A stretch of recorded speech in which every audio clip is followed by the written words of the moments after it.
Hi friends, చిలకడ దుంప బెల్లం పాకం.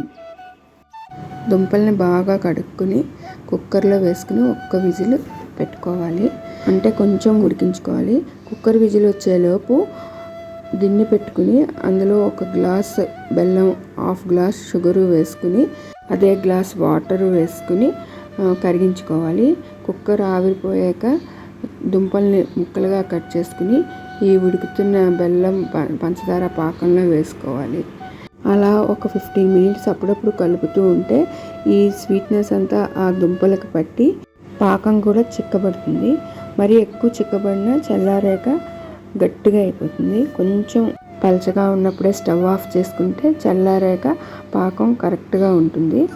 ఇలా చేస్తే టేస్టీ చిలకడ దుంప బెల్లం పాకం రెడీ. రెసిపీ నచ్చితే ట్రై చేయండి. Thank you.